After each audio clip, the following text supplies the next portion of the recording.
ये मोस्टली अपनी जो क्रेडिट पेमेंट्स होती है ना, जो उधार वाली पेमेंट्स होती हैं, उनको सिक्योर्ड करने के पर्पज से बनाए जाते हैं। डेफिनेट एंड अनकंडीशनल प्रॉमिस होना चाहिए, किसी भी तरीके की कंडीशन नहीं लगी होगी। तो अभी हम लोगों ने ऑर्डर और बियरर पढ़ा। दूसरा आता है इनलैंड और फॉरेन। इनलैंड का मतलब इंडियन और फॉरेन का मतलब बाहर। हेलो बच्चा पार्टी, क्या हाल है? उम्मीद है सब लोग बहुत अच्छे होंगे। तो मैं एडवोकेट एंड सीएस प्रतीक श्रीवास्तव एक बार फिर से जीएनजी 2.0 में लॉ के लास्ट चैप्टर में आप लोगों का स्वागत करता हूं। तो लास्ट चैप्टर बचा हुआ है हमारा निगोशिएबल इंस्ट्रूमेंट एक्ट 1881, है ना। इसके अलावा सारे चैप्टर्स हम लोगों के कंप्लीट हो गए और मुझे पूरी उम्मीद है कि आप लोगों ने अच्छे से रिवाइज भी उसको कर लिया होगा। ठीक है, तो जितने भी इंपॉर्टेंट प्रोविजंस मैंने बताए हैं, जितने भी इंपॉर्टेंट सेक्शंस हम लोगों ने जीएनजी में डिस्कस किए हैं, तो बेटा वो सारे के सारे बहुत इंपॉर्टेंट हैं, एग्जाम में आने वाले प्रोविजंस हैं। तो उसको अगर नहीं किया है तो अभी भी टाइम है, उसको बहुत अच्छे से रिवाइज कर लेना। ठीक है, और बहुत ही जल्द मैं आप लोगों के लिए एक स्ट्रैटेजी वीडियो भी प्लान कर रहा हूं, जिसमें मैं आप लोगों को जितने भी इंपॉर्टेंट प्रोविजंस हैं, क्या क्या चीजें एग्जाम से पहले आपको लॉ में ध्यान रखनी है, उसको भी आप लोग देखोगे तो 100% उसका भी बेनिफिट आपको मिलेगा, है ना। तो चलो एक बार फटाफट से स्टार्ट करते हैं last chapter negotiable instrument act 1881।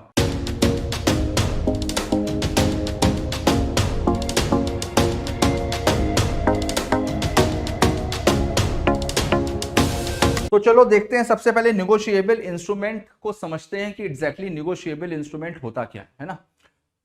Negotiable instrument, negotiable instrument, देखो निगोशिएबल इंस्ट्रूमेंट, निगोशिएबल वर्ड, ये जो निगोशिएबल शब्द है ना, इसका मतलब क्या होता है? निगोशिएबल का मतलब है ऐसी कोई भी चीज जो आसानी से ट्रांसफर हो जाए। आसानी का मतलब केवल डिलीवरी से ही ट्रांसफर हो जाए, जिसको हम आसानी से ट्रांसफर कर सकते हैं, इजीली ट्रांसफरेबल। जो इजीली ट्रांसफरेबल हो, जो डिलीवरी से ही ट्रांसफर हो जाए, उसको बोला जाता है निगोशिएबल। इंस्ट्रूमेंट का मतलब क्या होता है? इंस्ट्रूमेंट का मतलब होता है कोई भी डॉक्यूमेंट, कोई भी पेपर, ऐसा कोई भी डॉक्यूमेंट, ऐसा कोई भी पेपर जो ओनरशिप को डिफाइन करता है। जो ओनरशिप को डिफाइन करता है उसको बोला जाता है इंस्ट्रूमेंट। तो निगोशिएबल इंस्ट्रूमेंट का मतलब क्या हो गया? ऐसा डॉक्यूमेंट, ऐसा इंस्ट्रूमेंट जो ओनरशिप को डिफाइन करता है और वो इजीली ट्रांसफरेबल हो, जो आसानी से ट्रांसफर हो जाए, उसको बोला जाता है निगोशिएबल इंस्ट्रूमेंट, है ना। अब ओनरशिप को यहां पर ट्रांसफर किया जा रहा है। किसकी ओनरशिप को ट्रांसफर किया जा रहा है? यहां पर जो ओनरशिप है, ओनरशिप का मतलब है मनी, पैसा। पैसा बेसिकली निगोशिएबल इंस्ट्रूमेंट का जो ऑब्जेक्ट है, वो ऑब्जेक्ट है कि जैसे पहले के समय में उधार, क्रेडिट पर बिजनेस के ट्रांजैक्शंस होते थे। अब क्रेडिट पर बिजनेस के ट्रांजैक्शंस हो रहे हैं, किसी ने बोल दिया कि भाई मैं 1 महीने के बाद पेमेंट करूंगा या 2 महीने के बाद पेमेंट करूंगा, तो उसकी सिक्योरिटी क्या है कि वो 1 महीने के बाद पेमेंट करेगा? वो तो वर्बली बोल रहा है ना। तो इससे अच्छा क्या है? इससे अच्छा हम वहां पर एक इंस्ट्रूमेंट ड्रॉ कर लेंगे जिसमें हम अमाउंट की ओनरशिप हम उसको दे देंगे, किसी भी सर्टेन डेट की दे सकते हैं, किसी भी डेट की, कि भाई इस डेट में इस इतने अमाउंट की ओनरशिप इनको आसानी से ट्रांसफर हो जाएगी। अब यहां पर उधार के जो ट्रांजैक्शन है उसको सिक्योर्ड भी किया गया। कैसे सिक्योर्ड किया गया? कि मुझे किसी को 1 महीने के बाद पैसे देने, तो मैंने उसको क्या किया? मैंने उसको प्रॉमिसरी नोट बना दिया, और प्रॉमिसरी नोट बनाने के बाद में कह दिया कि भाई 1 महीने के बाद यानी कि इतनी तारीख को मैं इतना अमाउंट देने का आपको प्रॉमिस करता हूं। तो अब जिस बंदे के पास में प्रॉमिसरी नोट है, उसके हाथ में भाई एक डॉक्यूमेंट है जिसमें जो अमाउंट लिखा हुआ है, उसकी ओनरशिप उसके पास में, और डेट लिखी हुई है कि इस डेट में उसकी ओनरशिप उसको ट्रांसफर हो जाएगी। तो यहां पर उसकी पेमेंट सिक्योर है ना। कल को मैं अपनी बात से मुकर गया, कल को मैंने पैसे नहीं दिए, तो उसके पास में एक एविडेंस तो है ना कि भाई वो प्रॉमिसरी नोट को कैश कराएगा, डिसऑनर हो जाएगा, मेरे ऊपर वो केस कर सकता है, मेरे से पैसे रिकवर कर सकता है। तो चीजों को हमेशा राइटिंग में रखा जाता है, क्योंकि ओरल कम्युनिकेशन को कोर्ट में प्रूव करना बहुत मुश्किल होता है। तो बेसिकली जो निगोशिएबल इंस्ट्रूमेंट है, bill of exchange, promissory note, cheque, ये मोस्टली अपनी जो क्रेडिट पेमेंट्स होती है ना, जो उधार वाली पेमेंट्स होती हैं, उनको सिक्योर्ड करने के पर्पज से बनाए जाते हैं। मेरी बात समझ में आ रही है ना सबको?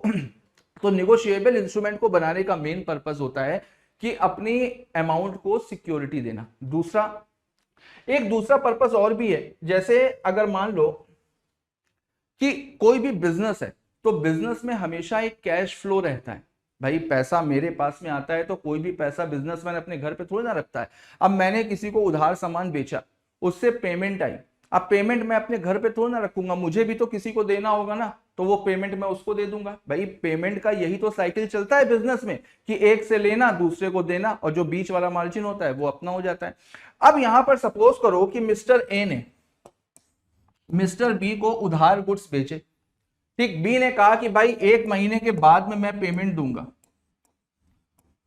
अब मिस्टर ए को भी तो किसी और को पेमेंट करना है, मिस्टर ए को भी तो किसी और को पेमेंट करना है, तो ये बेचारे कहां से पेमेंट करेंगे, क्योंकि इन्होंने तो पैसा बी के पास में फंसा रखा होगा।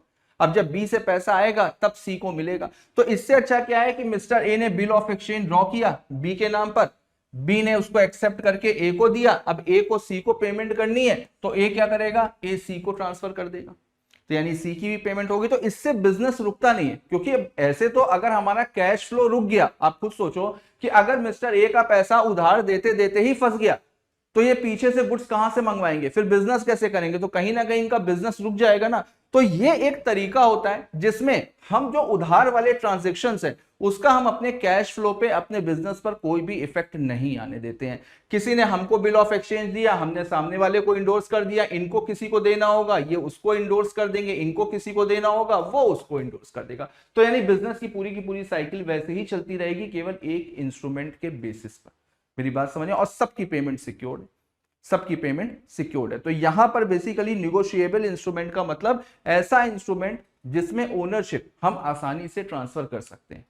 ओनरशिप किसकी, पैसों की ओनरशिप, मनी की ओनरशिप। तो निगोशिएबल इंस्ट्रूमेंट वैसे बेसिकली मनी को सिक्योर्ड करता है। इसमें 3 तरीके के इंस्ट्रूमेंट्स को कवर किया गया है आपके सिलेबस में। पहला है promissory note, bill of exchange और चेक। तो एक बार देखते हैं आगे।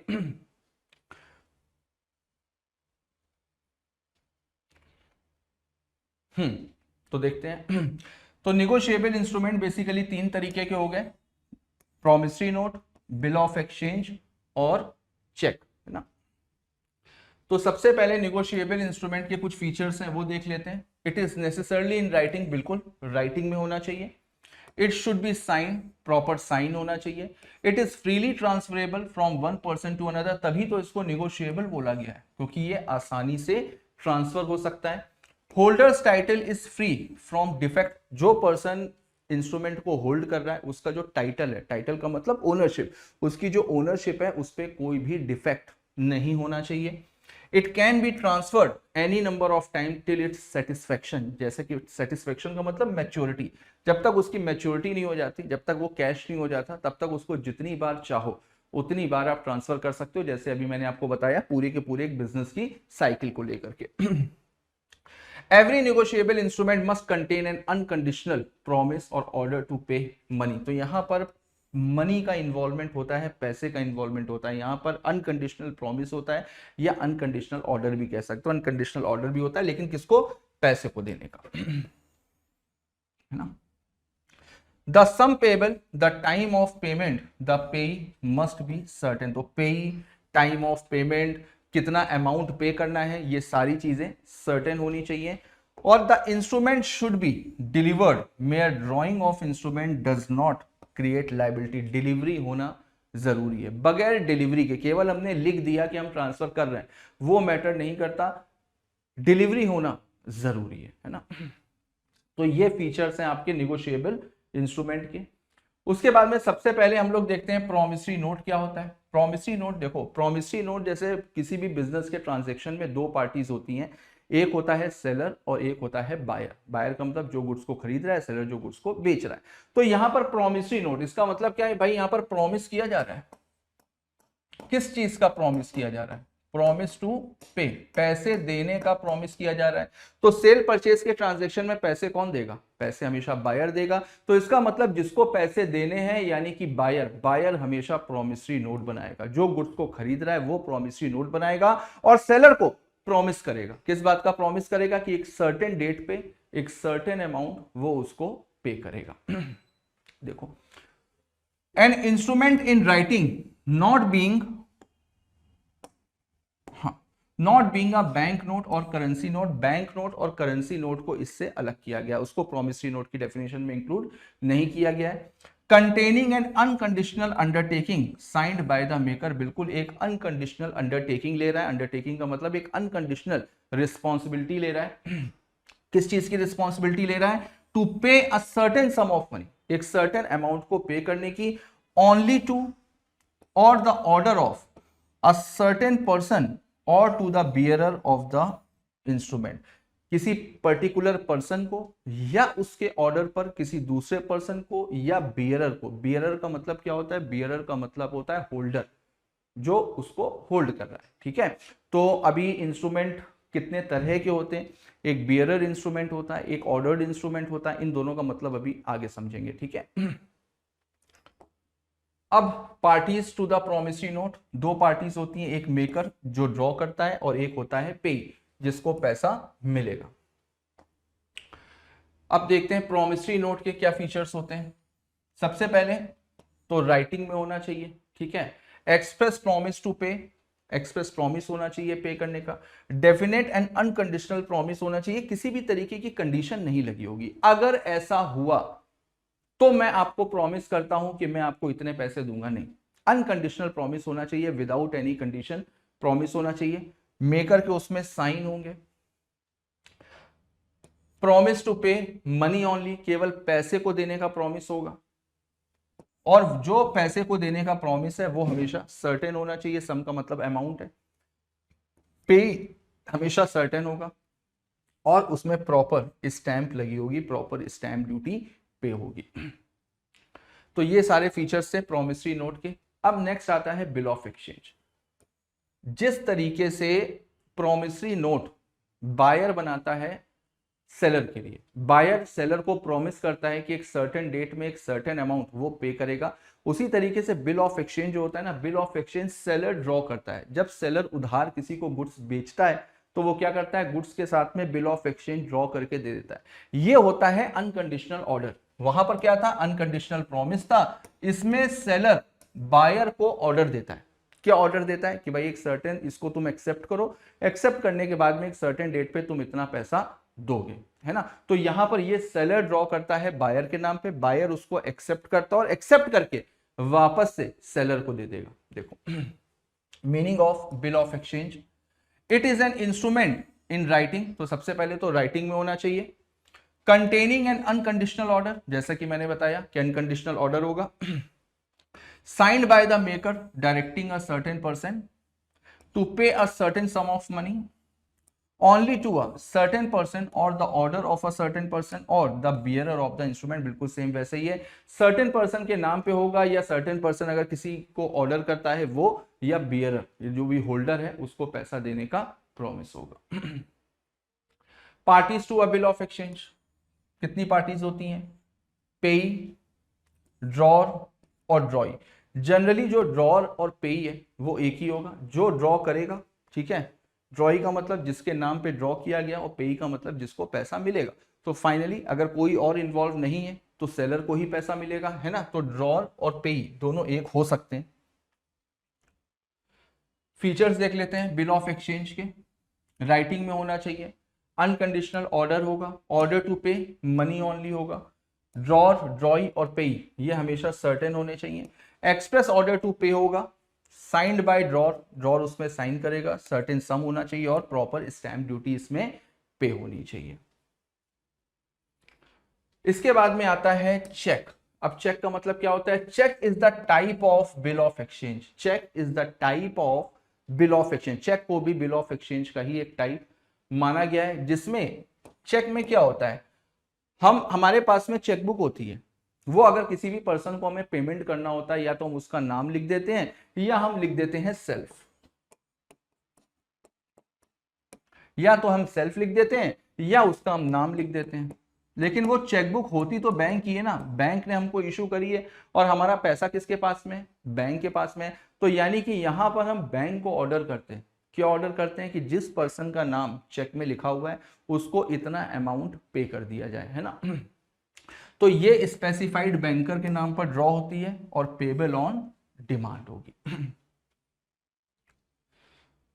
देखो इसमें जो बनाता है चेक उसको बोलते हैं drawer. Who is directed to pay? Drawee. Person in whose favour issued pay, यानी कि ड्रॉर कौन हो गया, जो चेक इशू कर रहा है। ड्रॉई कौन हो गया, जिसको डायरेक्शन मिल रहा है, यानी कि बैंक हो गया, बैंक को ऑर्डर किया जा रहा है पेमेंट करने के लिए।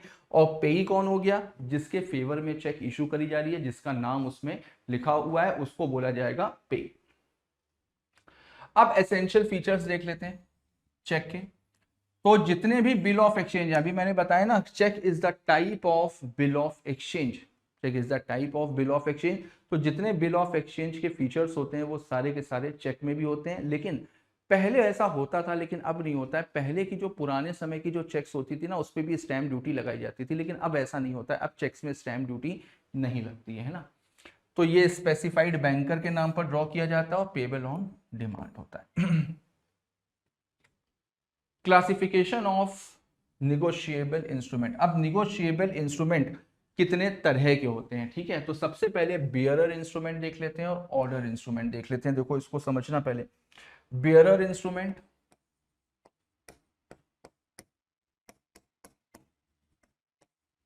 और ऑर्डर इंस्ट्रूमेंट।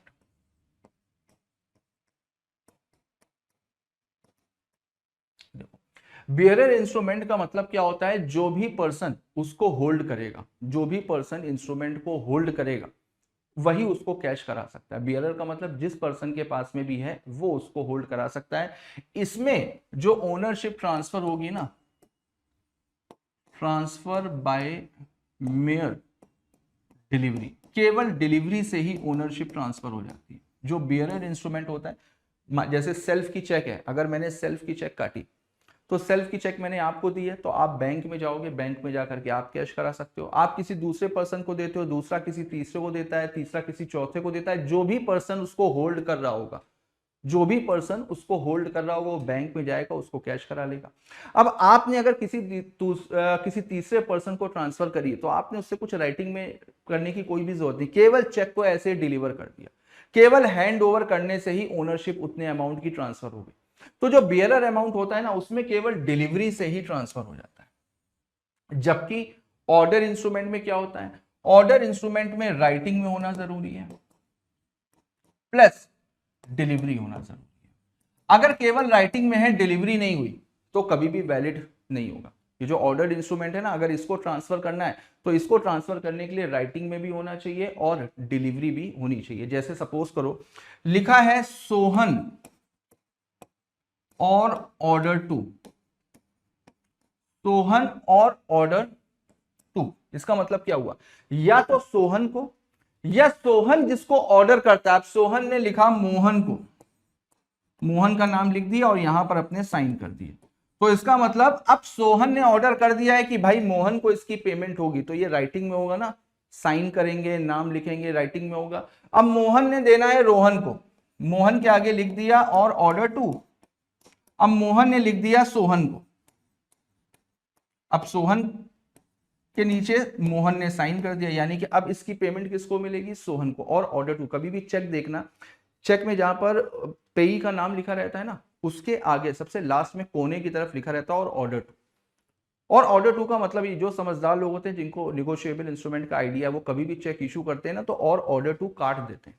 क्यों काट देते हैं, उसके काटने के पीछे का पर्पस यही है कि ताकि आप किसी दूसरे पर्सन को ट्रांसफर ना कर पाओ, आप किसी दूसरे पर्सन को ट्रांसफर ना कर पाओ। वहां पर उन्होंने निगोशिएशन को प्रोहिबिट कर दिया, उन्होंने निगोशिएशन को प्रोहिबिट कर दिया कि अब ये किसी दूसरे पर्सन को ट्रांसफर नहीं हो सकती, आप ही इसको कैश करा सकते हो, है ना। तो और ऑर्डर टू का मतलब यहां पर अगर जो जिस पर्सन को हम इशू कर रहे हैं वो, या वो जिसको ऑर्डर करता है, यहां पर जो ओनरशिप ट्रांसफर होगी वो इंडोर्समेंट के थ्रू होगी, यानी कि राइटिंग में भी होगी प्लस डिलीवरी भी होगी। ये केवल डिलीवरी से ही ट्रांसफर हो जाता है, इसमें दोनों चीजें जरूरी हैं। यहां पर अगर किसी पर्सन ने राइटिंग में कर तो दिया लेकिन डिलीवरी नहीं करी, और राइटिंग में करने के बाद में उसकी डेथ हो गई, डिलीवरी से पहले उसकी डेथ हो गई, तो उसका लीगल रिप्रेजेंटेटिव भी अगर डिलीवरी करता है ना तो भी वो वैलिड नहीं होगी।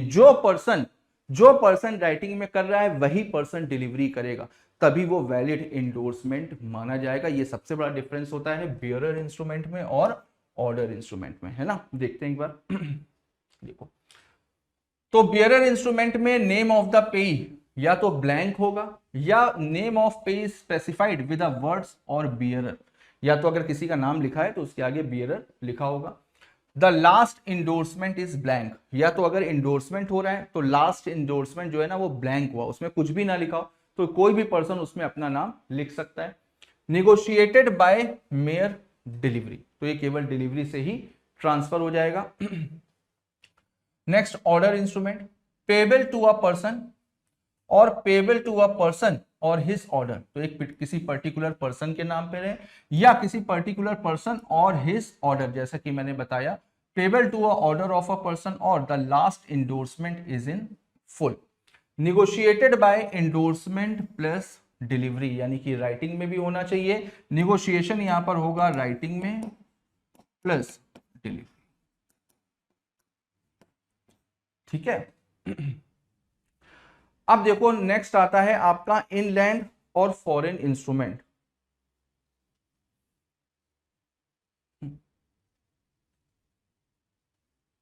यहां पर कुछ गड़बड़ है, क्या गड़बड़ है? देखो यहां पर हेडिंग नहीं पड़ी हुई है, मैं लिख देता हूं इनलैंड एंड फॉरेन इंस्ट्रूमेंट, ठीक है। तो अब देखते हैं, देखो इनलैंड और फॉरेन इंस्ट्रूमेंट हम लोग पढ़ रहे हैं classification of negotiable instrument. Classification of negotiable instrument का मतलब निगोशिएबल इंस्ट्रूमेंट कितने तरह के होते हैं। तो अभी एक हम लोगों ने ऑर्डर और बियरर पढ़ा, दूसरा आता है इनलैंड और फॉरेन। इनलैंड का मतलब इंडियन और फॉरेन का मतलब बाहर का। अगर कभी भी आपको आइडेंटिफाई करने के लिए एग्जाम में आए कि ये इंस्ट्रूमेंट इनलैंड है या ये इंस्ट्रूमेंट फॉरेन है, तो हमेशा एक बात याद रखना, हमेशा आपको आइडेंटिफाई करना है कि ये इंस्ट्रूमेंट इनलैंड है या नहीं है। फॉरेन इंस्ट्रूमेंट में दिमाग लगाने की जरूरत ही नहीं है, आपको दिमाग लगाना है इनलैंड इंस्ट्रूमेंट में। आपको ये देखना है कि ये इनलैंड है या नहीं है। क्यों? क्योंकि फॉरेन इंस्ट्रूमेंट की जो डेफिनेशन है वो ये कहती है कि ऐसा कोई भी इंस्ट्रूमेंट जो इनलैंड ना हो वो फॉरेन होगा। तो पहले हम ये आइडेंटिफाई कर लें कि इनलैंड है या नहीं है, और अगर इनलैंड नहीं है तो इसका मतलब वो फॉरेन ही होगा, है ना। तो देखो एक बार देखो, सबसे पहले place where instrument is drawn and made payable, promissory note, bill of exchange, cheque drawn made in India, India में ड्रॉ हुआ हो, residence of person on whom instrument is drawn, या तो पेबल इन इंडिया हो या drawn upon a person resident in India हो, तो ऐसे इंस्ट्रूमेंट को बोला जाएगा इनलैंड इंस्ट्रूमेंट। तो इसको याद रखना। देखो इनलैंड इंस्ट्रूमेंट, अब इनलैंड इंस्ट्रूमेंट को हम कैसे पता लगाएंगे? तो सबसे पहले तो हम एक कंडीशन ये देखेंगे कि ड्रॉन इन इंडिया होना चाहिए, इंडिया में ड्रॉ हुआ हो, एंड और इसके साथ में एक कंडीशन पूरी और होनी चाहिए, पेबल इन इंडिया होना चाहिए, पेबल इन इंडिया होना चाहिए, या फिर अब इसके बाद लगाएं और, या तो पेबल इन इंडिया होना चाहिए या उस पर्सन के नाम पे इशू किया गया हो जो रेजिडेंट इन इंडिया। देखो यहां पर क्या लगा हुआ है और, यानी इन दोनों में से कोई एक कंडीशन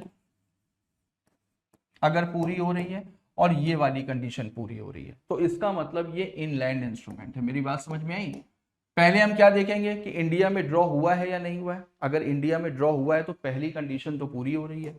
अब दूसरी में देखेंगे कि क्या पेबल इन इंडिया है। अगर पेबल इन रशिया भी है कोई दिक्कत नहीं।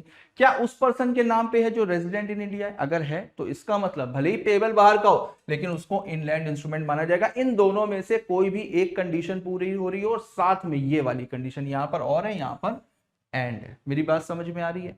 मेरी बात समझ में आ रही है? अगर ये सारी कंडीशन पूरी हो रही तो इसको बोला जाएगा इनलैंड इंस्ट्रूमेंट। देखो देखो, अगर promissory note, bill of exchange, cheque drawn in यानी कि मेड इन इंडिया है, इंडिया में बनाया गया है, या पेबल इन इंडिया है, इंडिया में पेबल है, या फिर drawn upon a person resident in India, ऐसे पर्सन के नाम पे है जो रेजिडेंट इन इंडिया है, तो इसको बोला जाएगा इनलैंड इंस्ट्रूमेंट।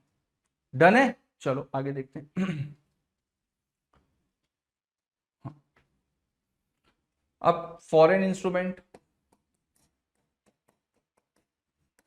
फॉरेन इंस्ट्रूमेंट मैंने आपको आसानी से बताया, इनलैंड को आइडेंटिफाई कर लो, अपने आप पता चल जाएगा फॉरेन है या नहीं है। देखो, place where bill is drawn, promissory note bill of exchange drawn outside India, India में ड्रॉ हुआ हो. Residence of a person on whom drawn and place were made payable on a person resident in or outside India plus made payable in India. India के बाहर के person के, India से बाहर का रेजिडेंट है उसके नाम पे इशू किया गया हो, साथ में पेबल इन इंडिया. या अगर ऐसा कोई भी पर्सन जो इंडिया के बाहर रहता हो, पेबल भी आउटसाइड हो, ठीक है. या ऐसा कोई भी पर्सन जो इंडिया में रहता हो लेकिन पेबल आउटसाइड इंडिया. तो nature of instrument are foreign bills. इतनी सारी कंडीशन याद रखने की जरूरत नहीं है. एग्जाम में अगर क्वेश्चन पूछा गया तो क्वेश्चन में आप यही ले लें, क्योंकि डेफिनेशन ही ये बात बोलती है कि ऐसा कोई भी इंस्ट्रूमेंट जो इनलैंड ना हो उसको फॉरेन इंस्ट्रूमेंट माना जाएगा. देखो यहां पर भी लिखा हुआ है instrument drawn or made in India and payable in or drawn upon a person resident in India. When bill of exchange promissory note check is not drawn made in India or made payable in India. अब इसके बाद में इनकोइट और ambiguous instrument. इनकोइट और ambiguous instrument का मतलब क्या है? इनकोइट का मतलब होता है इनकम्प्लीट इंस्ट्रूमेंट, यानी कि ब्लैंक इंस्ट्रूमेंट. ऐसा कोई भी इंस्ट्रूमेंट जो किसी भी तरीके से पूरा ब्लैंक है या पार्टली ब्लैंक है तो उसको बोलेंगे इनकोइट या इनकम्प्लीट इंस्ट्रूमेंट, जिसमें अमाउंट ना लिखा हो या पार्टी का नाम ना लिखा हो, केवल साइन के अलावा कोई इंफॉर्मेशन ना हो, तो ऐसे इंस्ट्रूमेंट को बोलेंगे ब्लैंक इंस्ट्रूमेंट, यानी कि इनकोइट इंस्ट्रूमेंट या इनकम्प्लीट इंस्ट्रूमेंट, है ना. Ambiguous instrument. एम्बिगियस का मतलब क्या होता है? यहाँ कंफ्यूजन हो रहा है. जो इंस्ट्रूमेंट की लैंग्वेज है वो कुछ इस तरीके की लिखी गई है कि जिसको पढ़ने के बाद में ये समझ में नहीं आ रहा कि इसको बिल ऑफ एक्सचेंज माना जाए या प्रोमिसरी नोट माना जाए. उसकी जो लैंग्वेज है ना, उसको पढ़ने के बाद में कंफ्यूजन हो रहा है कि इसको भाई हम बिल ऑफ एक्सचेंज मानेंगे या प्रोमिसरी नोट मानेंगे. तो ऐसे इंस्ट्रूमेंट को बोला जाता है एम्बिगुअस इंस्ट्रूमेंट. लेकिन यहाँ पर ये याद रखने वाली बात है, ये वॉइड नहीं होता. बहुत सारे बच्चे कंफ्यूज हो जाते हैं कि यार सर ये वॉइड होता है क्या? नहीं, ये वॉइड नहीं होता है बेटा, ये वैलिड होता है. लेकिन वैलिड कैसे होगा? जो होल्डर है वो उसको बिल ऑफ एक्सचेंज के तौर पे ट्रीट करना चाहता है तो बिल ऑफ एक्सचेंज के तौर पे ट्रीट कर सकता है. वो प्रोमिसरी नोट के तौर पे ट्रीट करना चाहता है तो वो प्रोमिसरी नोट के तौर पे ट्रीट कर सकता है. लेकिन हाँ, एक बार जैसे भी उसको ट्रीट कर लिया फिर उसी की गाइडलाइंस एप्लीकेबल होंगी, है ना. देखो, which either be treated as an promissory note or bill of exchange once holder exercise his option he is bound by it, है ना. आगे देखते हैं मोड्स ऑफ निगोशिएशन. ये मैंने अभी आपको बताया कि बियरर इंस्ट्रूमेंट है या ऑर्डर इंस्ट्रूमेंट है. अगर बियरर है तो केवल डिलीवरी सही हो जाएगा, और अगर ऑर्डर इंस्ट्रूमेंट है तो वहां पर writing plus delivery, endorsement plus delivery, है ना. देखो, in case where promissory note, bill of exchange और चेक पेबल टू बियरर और पेबल टू ऑर्डर, यहां पर बाय डिलीवरी, यहां पर इंडोर्समेंट प्लस डिलीवरी, है ना. और डिलीवरी कैसी होगी? डिलीवरी एक्चुअल भी हो सकती है और कंस्ट्रक्टिव भी हो सकती है. डिलीवरी हम लोग बहुत बार पढ़ करके आए हैं, बेलमेंट में भी पढ़ा, सोगा में भी पढ़ा, और वही चीज. अब नेक्स्ट आता है सेक्शन 138 टू 142, यानी कि dishonour of cheques for insufficiency of fund in accounts. अगर किसी ने किसी को चेक इशू करी और वो चेक इनसफिशिएंट ऑफ फंड की वजह से डिसऑनर हुई तो वहां पर सेक्शन 138 से 142 एप्लीकेबल होगा. उसको एक क्रिमिनल ऑफेंस की तरह से ट्रीट किया जाता है. वहां पर जेल की पनिशमेंट भी हो सकती है. अपने आप में क्रिमिनल ऑफेंस माना जाता है कि अगर हमने किसी को चेक इशू करी है और वो इनसफिशिएंट ऑफ फंड की वजह से, यानी कि हमारे बैंक में पैसा नहीं, अगर 10 पैसे भी कम है, 50 पैसे भी कम है, 1 रुपया भी कम है, तो वो चेक डिसऑनर कर देगा बैंक. और अगर वो चेक डिसऑनर हुई तो फिर सामने वाले के पास में राइट है कि वो हमारे ऊपर क्रिमिनल एक्शन ले सकता है ना. तो सबसे पहले देखते हैं कि डिसऑनर ऑफ चेक.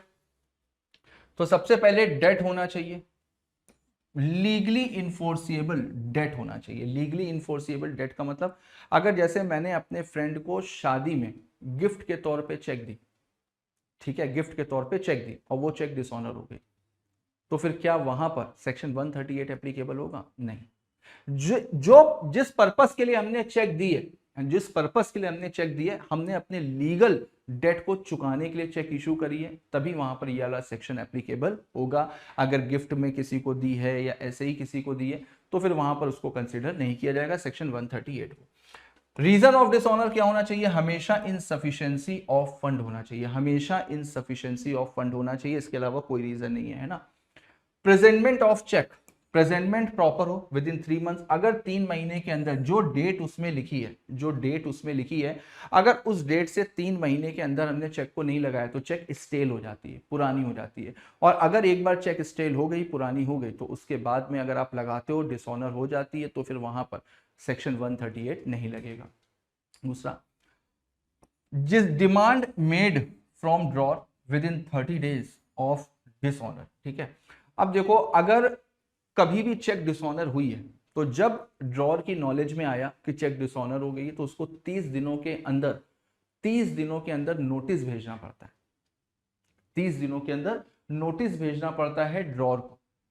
जैसे मैंने आपको चेक इशू करी, चेक डिसऑनर हो गई, आपको पता चल गया, तो आप 30 दिनों के अंदर ड्रॉर को यानी कि मुझे नोटिस भेजोगे, और मेरे को 15 दिन का समय दिया जाएगा कि भाई 15 दिनों के अंदर आपने जो चेक इशू करी थी वो डिसऑनर हो गई है, 15 दिनों के अंदर आप पैसे दे दीजिए।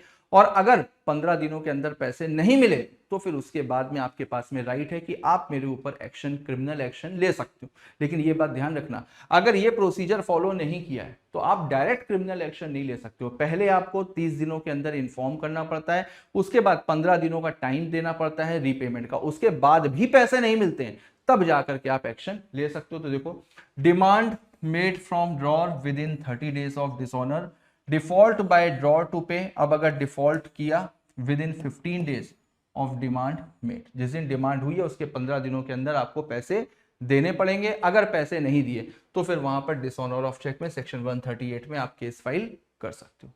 डन है? आगे देखो, व्हेन प्रेजेंटमेंट अननेसेसरी, कब कब ऐसी सिचुएशन होती है जहां पर प्रेजेंटमेंट जो है ना वो अननेसेसरी होता है, प्रेजेंटमेंट करना जरूरी नहीं है, प्रेजेंटमेंट करना जरूरी नहीं है।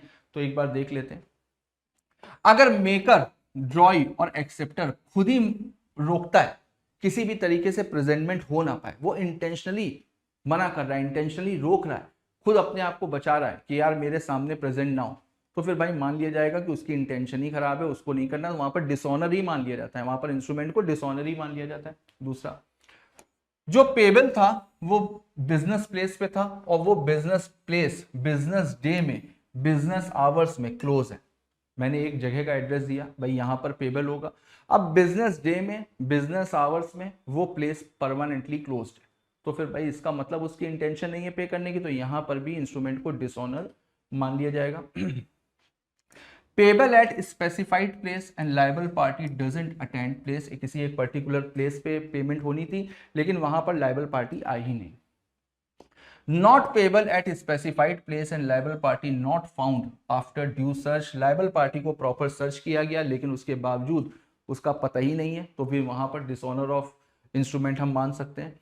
लायबल पार्टी इंगेज टू पे not with standing non presentment, अगर हम प्रेजेंटमेंट नहीं भी करते हैं तो भी लायबल पार्टी की जिम्मेदारी बनती है पेमेंट करने की। अगर हम प्रेजेंटमेंट ना भी करें ना, प्रेजेंटमेंट करना जरूरी नहीं लेकिन तो भी लायबिलिटी क्रिएट होती है पेमेंट करने की, तो वहां पर भी प्रेजेंटमेंट करना जरूरी नहीं है, वहां पर ऐसे ही लायबिलिटी क्रिएट हो जाएगी। अगर लायबल पार्टी पार्ट पेमेंट करती है, नहीं आपको पूरा का पूरा पेमेंट करना पड़ेगा, पार्ट पेमेंट करते हैं तो वहां पर भी हम इंस्ट्रूमेंट को डिसऑनर मान लेते हैं।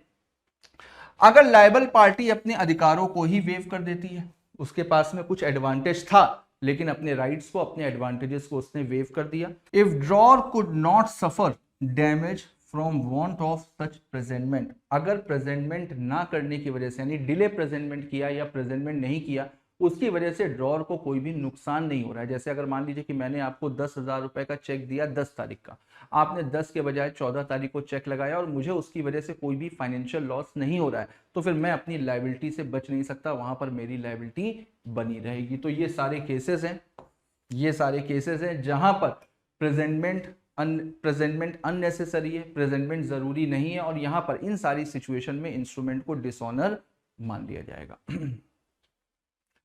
Next, rules as to compensation, section 117। तो अगर कोई भी इंस्ट्रूमेंट डिसऑनर होता है तो जो होल्डर है ना वो कैसे क्लेम करेगा या कितना क्लेम करेगा? तो सबसे पहले तो जितना एनआई में, यानी कि निगोशिएबल इंस्ट्रूमेंट में जितना अमाउंट ड्यू है उतना अमाउंट रिकवर कर सकता है, ये चीज ध्यान रखना। मैंने यहाँ पर शॉर्ट फॉर्म यूज किया है, आपको नहीं करना है, आपको पूरा लिखना है निगोशिएबल इंस्ट्रूमेंट, है ना। नेक्स्ट, एक्सपेंसेस इंकर्ड इन प्रेजेंटिंग, नोटिंग, प्रोटेस्टिंग। तो इसमें जितना भी खर्चा आया है इंस्ट्रूमेंट को प्रेजेंट करने में, उसके बाद में प्रेजेंट किया लेकिन जो ड्रॉर है या जो ड्रॉई है वो मिला नहीं या कुछ भी है, तो उसके बाद में नोटिंग, प्रोटेस्टिंग, डिसऑनर के केस में, तो इसमें जितना भी पैसा खर्चा हुआ है उसको रिकवर कर सकते हो। साथ में जो भी ड्यू डेट थी वहां से 18% पर एनम के हिसाब से रिकवर किया जा सकता है। तो ये था रूल एज टू कॉम्पनसेशन, है ना। तो यहां पर आपका निगोशिएबल इंस्ट्रूमेंट कंप्लीट होता है। जितने भी इंपॉर्टेंट सेक्शंस हैं वो सारे हम लोगों ने यहां पर कवर अप कर लिए, ठीक है। तो फाइनली हम लोगों का सिलेबस खत्म हुआ और मुझे पूरी उम्मीद है कि आप लोग बहुत बेहतर तरीके से जेएनजी का फायदा उठाया होगा। जेएनजी से आप लोगों का रिवीजन अच्छा हुआ होगा। अब एग्जाम की डेट नजदीक आने वाली है, तो आप लोगों को बेटा बस यही सजेशन है कि कोई भी नई चीज में हाथ मत डालो। जो आपकी पुराने प्रोविजंस हैं, जिन चैप्टर्स में आप कंफर्टेबल हो, जो चैप्टर्स आपके बहुत अच्छे से तैयार हैं, जो प्रोविजंस आपको बहुत अच्छे से तैयार हैं, उसको आपको बार बार रिवाइज करना है ना। नई चीज में हाथ डालने में इस समय कंफ्यूजन होगा। हाँ, अगर किसी पर्टिकुलर चैप्टर को या किसी पर्टिकुलर प्रोविजन को आप छोड़ करके जा रहे हो तो फिर एक बार कमेंट बॉक्स में बताना, मैं आपको एक्सप्लेन कर दूंगा। अगर हो सकता है कि अगर एग्जाम में बाई चांस आ भी जाए तो कम से कम थोड़ा बहुत लिख करके तो आ सकते हो, अपने मन से बना करके लिख सकते हो, है ना। तो कोशिश करो कि रिवीजन जिस पे आप कॉन्फिडेंट हो, जिस चैप्टर पे आप कॉन्फिडेंट हो, उसको बार बार रिवाइज करो। रिवीजन इस समय अगर आपने अच्छा किया तो 100% एग्जाम अच्छा जाएगा। और जैसा कि मैंने बोला भाई, आईसीए, सोगा और कंपनीज है, इन तीन पे आपको मेन फोकस करना है। इन तीन पे आपको मेन फोकस करना है। अगर इसके क्वेश्चन भी एग्जाम में आपने सॉल्व कर लिए ना तो 60+ मार्क्स आपके आ जाएंगे, तो इस बात का ध्यान रखना। दूसरा, मॉक टेस्ट बेटा जरूर देना। एक बार पूरी सीरीज देखने के बाद में, पूरा रिवीजन करने के बाद में एक बार मॉक टेस्ट जरूर देना, फिर देखना आपकी कितनी तैयारी है। मॉक टेस्ट देने से केवल मार्क्स मैटर नहीं करते, हमें बहुत सारी चीजें भी देखनी पड़ती हैं कि 3 घंटे हम एक साथ बैठ सकते हैं कि नहीं बैठ सकते हैं, 3 घंटे लगातार हम लिख सकते हैं कि नहीं लिख सकते हैं, हमारी स्पीड कैसी है, 3 घंटे में कितना क्वेश्चन पेपर अटेम्प्ट करेंगे। तो ये सारी चीजें भी बहुत इंपॉर्टेंट होती हैं एग्जाम के पॉइंट ऑफ व्यू से, है ना। तो कोशिश करना वीकली बेसिस पे एग्जाम से पहले कम से कम 2 मॉक टेस्ट आपको सॉल्व करने हैं, ठीक है। तो चलो फिर मिलते हैं बहुत जल्द, तब तक के लिए all the best, goodbye and thank you so much मेरे बच्चों, ठीक है।